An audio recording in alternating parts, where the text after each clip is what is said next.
সুন্দরবন আমাদের ভারতবর্ষের সুন্দর কিছু জায়গার মধ্যে একটি খুব প্রতিষ্ঠিত স্থান এবং প্রতিষ্ঠিত জঙ্গল, যেখানে দেখা যায় রয়্যাল বেঙ্গল টাইগার। আমরা যেতে চলেছি সেইখানে। হ্যাঁ, আজকে আমরা ফাইনালি বেরোচ্ছি সুন্দরবনের উদ্দেশ্যে। তো চলুন আপনারাও আমাদের সঙ্গে সুন্দরবনে এবং এক্সপ্লোর করি আজকে আমরা এই সুন্দরবনকে। সঙ্গে থাকবেন, পাশে থাকবেন, সাবস্ক্রাইব করবেন।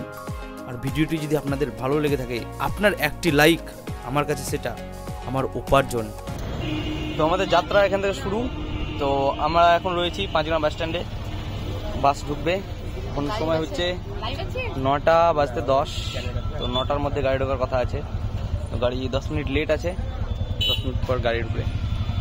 দীর্ঘ প্রতীক্ষার পর 1 ঘন্টা ওয়েট করার পর বাস এলো। আমাদের ওয়েস্ট বেঙ্গলের দুর্বল পাবলিক ট্রান্সপোর্টের কারণে আমাদের বাসটা লেট করলো প্রায় 1 ঘন্টা 10 মিনিট।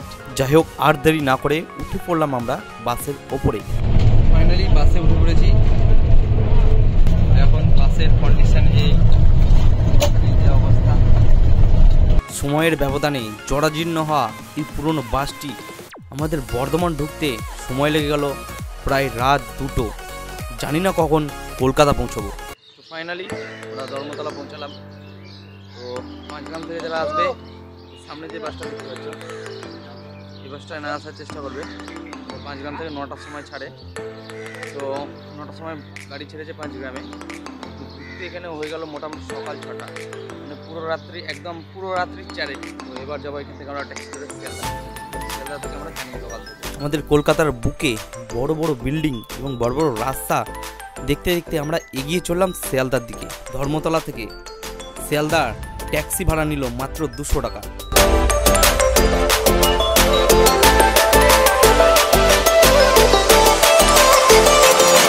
শিয়ালদা থেকে ক্যানিং লোকাল ধরবো।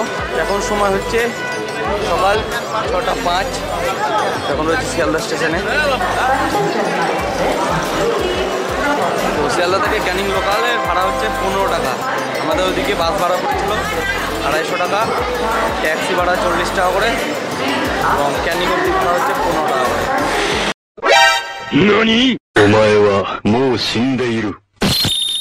শিয়ালদা স্টেশনে ব্লগ করার জন্য শিয়ালদা স্টেশনে স্থানীয় পুলিশ এসে আমাকে এমন করে ধমক দিল যেন আমি এখানে চুরি করতে এসেছি।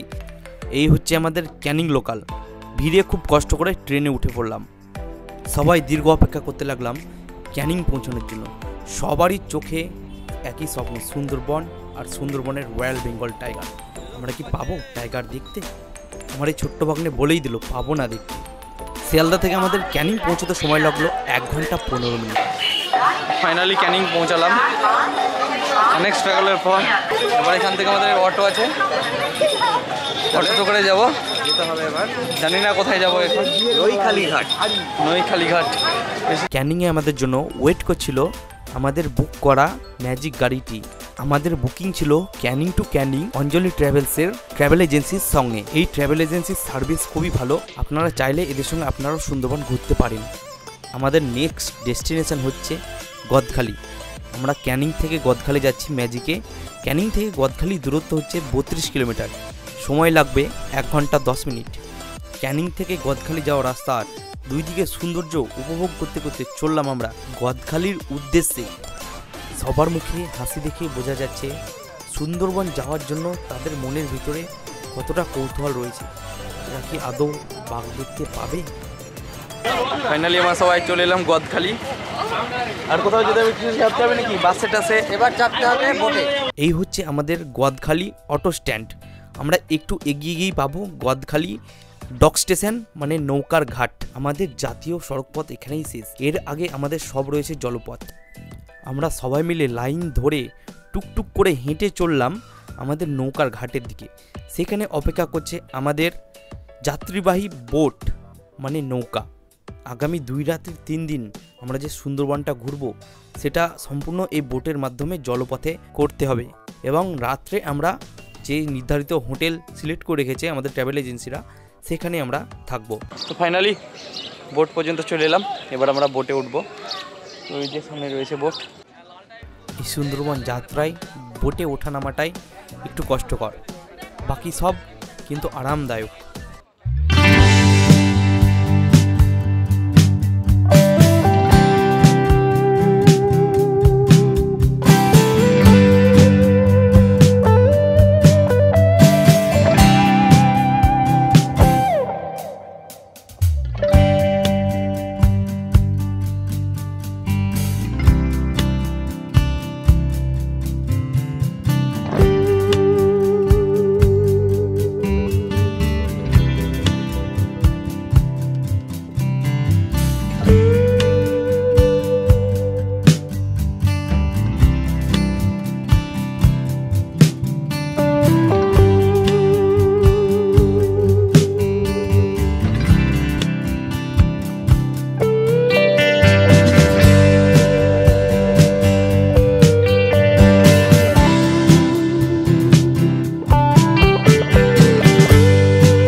স্ট্রাগলের পর ফাইনালি আমরা বোটে উঠলাম। এই শুরু হচ্ছে আমাদের প্রথম ধাপ। নিচে রয়েছে আমাদের রেস্ট রুম। নদীর মাঝে মাঝে ঘুরতে যদি আপনি হাঁপিয়ে পড়েন তাহলে আপনি নিচে এসে রেস্ট করতে পারেন, এবং রেস্ট করার সময় আপনি জানালা দিয়ে জঙ্গলের ভিউ নিতে নিতে রেস্ট করতে পারেন। নাজারাটা খুব সুন্দর। আর এখানে রয়েছে একটি অ্যাটাচ টয়লেট এবং একটি ড্রেস চেঞ্জিং রুম। ফেসিলিটি বেশ ভালোই। এবার আমরা চলে এলাম বোটের রুফে, মানে আমাদের বোটের ওপরের অংশতে। ওপরের অংশতে রয়েছে সামনে একটা খুব সুন্দর বসার জায়গা, এবং ওপরের অংশটা পুরোটাই রয়েছে ওপেন। আপনি যে কোনো জায়গায় দাঁড়িয়ে নদীর ভিউ, জঙ্গলের ভিউ এনজয় করতে পারবেন। তো নৌকার ওপরেই সুন্দর খাওয়ার ব্যবস্থা করা রয়েছে, এবং আমাদের ব্রেকফাস্ট চলে এসেছে, লুচি, তরকারি, মিষ্টি। বোট ছেড়ে আমরা এখানে একটা মন্দির রয়েছে, মন্দিরটা দর্শন করতে যাবো সামনেই। হ্যাঁ, সেদিনকে বৃষ্টি হয়ে 2 দিন হয়।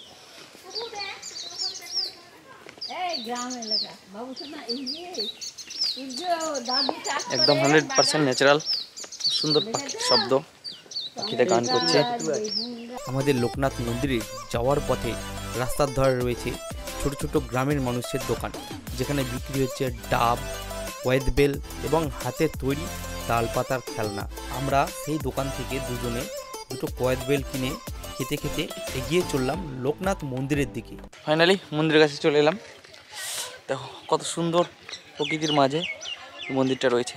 চারিদিকটা দেখো, 360 ভিউটা দেখো, কত সুন্দর, দারুণ সুন্দর। অনেকদিন পর দোকানের কাজের ব্যস্ততার মাঝে একটু ঘুরতে এলাম, খুব ভালো লাগছে।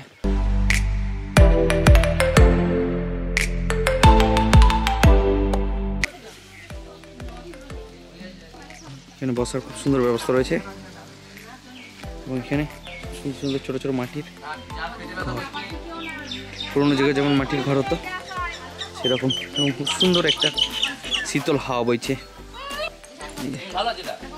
ফুলের বাগান রয়েছে এখানে, খুব সুন্দর। নেচারের মধ্যে নিজেকে পেয়ে খুব ভালো লাগছে। এবার এখান থেকে আমরা চলে যাব বোটে, তারপর যাবো আমরা নেক্সট ডেস্টিনেশন। লোকনাথ মন্দির থেকে আবার আমাদের বোট স্টার্ট হলো। এখন সময় বলছে দুপুর 1টা। তো চলে এসছে আমাদের veg pakora and T. Ready হচ্ছে ভেজ পকোড়া, এবং এদিকে কেটলিতে রয়েছে চা। এরকম মোমেন্টে চায়ের সাথে পকোড়া খাওয়ার মজাটাই আলাদা, সত্যি। এই সময় দাম দেওয়া মুশকিল। দারুণ সুন্দর শীতল হাওয়া বইছে।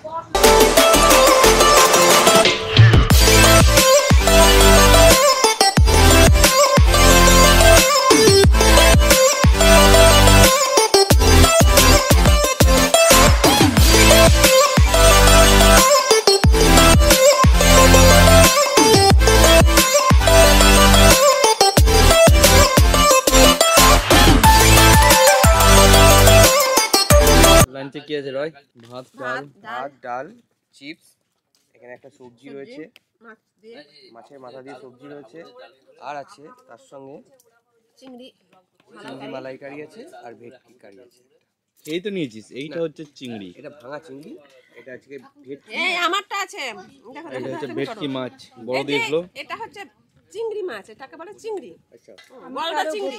এই বোটের স্টাফদের রান্না বান্না খুব সুন্দর, এবং এই বোটের স্টাফ যারা রয়েছে তাদের ব্যবহারও খুব সুন্দর, এবং তারা আমাদেরকে মিনারেল ওয়াটার প্রোভাইড করেছিল। এই হচ্ছে সুন্দরবনের ঘন জঙ্গল, এবং দুই পাশে বোট চলাচল দেখতে দেখতে কখন যে দুপুর গড়িয়ে বিকেল হয়ে গেল আমরা কেউই বুঝতে পারিনি। আজকে আমাদের জঙ্গলের প্রথম দিন।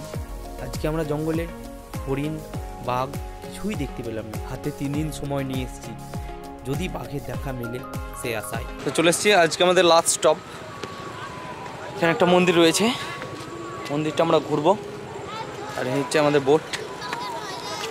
মন্দিরটা ঘুরে তারপর আমরা যাব হোটেল। সবাই বোট থেকে নামছে আগে করে। এমনিতে সমস্যা কিছু নেই, বোট থেকে নামতে উঠতে একটু সমস্যা, পড়ে যাওয়ার একটু চান্স থেকে যায়। চলো এবার মন্দিরে যাই আমরা। এই মন্দির খুব সুন্দর প্যান্ডেল করে সাজানো রয়েছে। এটা হচ্ছে বনদেবী মায়ের মন্দির। এখানকার স্থানীয়রা এই বনদেবীকে খুব শ্রদ্ধা করে, এবং তারা জঙ্গলে মধু সংগ্রহ করার আগে এবং মাছ ধরতে যাওয়ার আগে বনদেবী মায়ের কাছে প্রার্থনা করে যায় যাতে সে ঠিকঠাকভাবে জঙ্গল থেকে ফিরে আসতে পারে। এখানকার স্থানীয় সূত্রে জানা, প্রতি বছর মধু সংগ্রহ করতে গিয়ে এবং মাছ ধরতে গিয়ে 250 থেকে 300 জন লোক বাঘের কবলে পড়ে এবং তারা বাঘের হাতে প্রাণ হারায়। এখানকার পুরোহিত মশাইয়ের কাছ থেকে কপালে টিকা নিয়ে এগিয়ে চললাম বোটের দিকে। তাহলে আজকের মতো শেষ স্পট এটাই আমাদের। এবার আমরা যাব আজকের last hotel. Destination. Next destination হচ্ছে বিশ্রামালয়, আমাদের হোটেল। 5 স্টার একদম ফার্স্ট ক্লাস দেখা যাবে হোটেলে। তোমরা বনদেবী মন্দির ছেড়ে এবার বেরিয়ে পড়লাম। সন্ধেবেলায় প্রকৃতির সৌন্দর্য উপভোগ করতে করতে আমরা চললাম আমাদের নেক্সট ডেস্টিনেশন পাখিরালা আইল্যান্ডের দিকে। পাখিরালা আইল্যান্ডে রয়েছে আমাদের হোটেল বুকিং। পাখিরালা আইল্যান্ডে নেমে বোটকে গুড নাইট জানিয়ে আমরা এগিয়ে চললাম হোটেলের দিকে। হোটেল যাওয়ার পথে রয়েছে অনেক ছোট ছোট এখানকার স্থানীয়দের কসমেটিক্স এবং খুব সুন্দর সুন্দর গিফটের দোকান। আপনারা চাইলে বাড়ির আত্মীয় স্বজনদের জন্য এখান থেকে খুব সুন্দর সুন্দর জিনিস ক্রয় করে তাদের জন্য উপহার নিয়ে যেতে পারেন। আপনি জঙ্গলে বাঘ না দেখতে পেলেও এখানে বিভিন্ন ভ্যারাইটির বাঘ আপনি অবশ্যই পেয়ে যাবেন। ফাইনালি হোটেলে পৌঁছালাম। হোটেলটা খুব সুন্দর। এই যে আমাদের রুম, ডবল বেড এসি রয়েছে।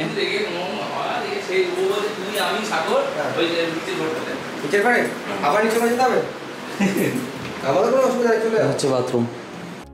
রুম ঠিকঠাক সেট হওয়ার পর আমরা রুম থেকে ফ্রেশ হয়ে চলে গেলাম আমরা ঝুম নাচ দেখতে। ট্রাভেল এজেন্সির কর্তৃপক্ষ আমাদের জন্য খুব সুন্দর ঝুম নাচের আয়োজন করেছে।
ঝুম নাচ দেখতে দেখতে কখন যে সন্ধে গড়িয়ে রাত্রি হয়ে গেল আমরা কেউই বুঝতে পারিনি।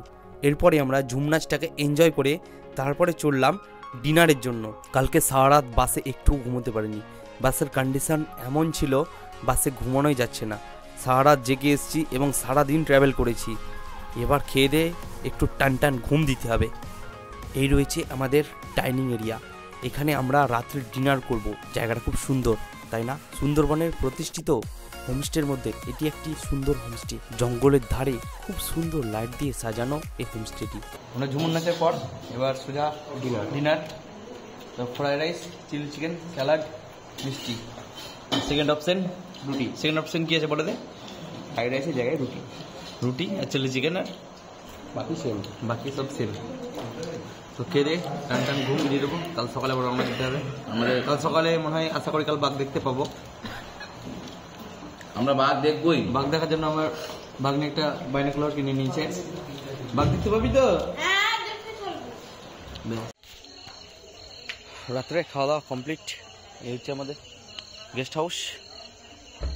এখানে গিয়ে একদম টান টান ঘুমিয়ে দেবো। কাল সকালে 8টার সময় আবার রওনা দেবো। বন্ধুরা, আজকের পর্বটা আমি এখানেই শেষ করছি। দেখা হবে আপনাদের সঙ্গে আগামী পর্বে। তো আমাদের সুন্দরবনের পার্ট 2 মানে আগামী পর্ব অবশ্যই দেখবেন এবং চ্যানেলটিকে সাবস্ক্রাইব করবেন এবং ভিডিওটি যদি ভালো লেগে থাকে প্লিজ একটি লাইক করবেন।